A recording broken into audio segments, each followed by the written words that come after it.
والنهارده هنعمل دبابيس الفراخ المقليه بتتبيله سهله طريه من جوه وكريسبي جدا من بره. واول حاجه هنجهز محلول النقع اللي هنقعد فيه الفراخ مش اقل من ساعتين، وهو عباره عن ميه دافيه وعليهم معلقتين كبار سكر ومعلقتين كبار ملح ومعلقتين كبار خل وشرايح ليمون وقرفه وقرنفل، ونقلبهم كويس ونخليهم على جنب لحد لما يبردوا. واول لما المحلول يبرد هننزل فيه الفراخ بعد ما غسلناها كويس. انا استخدمت دبابيس الفراخ، رفعت الجلد وعملت فتحات في اللحمه علشان يتشرب التتبيله كويس.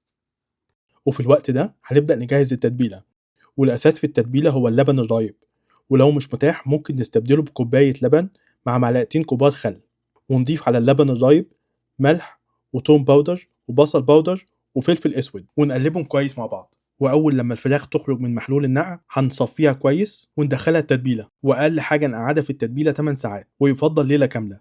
وبعد لما بيت الفراخ ليله في التتبيله هصفي الفراخ على شبكه وهخلي تتبيله لبن الرايب على جنب علشان هنستعملها تاني. ودلوقتي هنجهز تتبيله الدقيق اللي هي عباره عن 3 كوبايات دقيق وعليهم ملح وفلفل وميكس بابريكا مع كيان وزنجبيل وماسترد وبصل وتوم باودر وكمان بودرة مرق الدجاج وده اختياري، ونقلبهم كويس مع بعض. ودلوقتي هنغطي الفراخ في اول طبقه دقيق، مش محتاجين نضغط عليها، بس نغطيها وننفضها كويس من الدقيق. وفي تاني طبق دقيق هنستخدم تتبيله لبن الرايب، باننا نغمس فيه الفراخ 4 ثواني وبعدين نغطيها بالدقيق.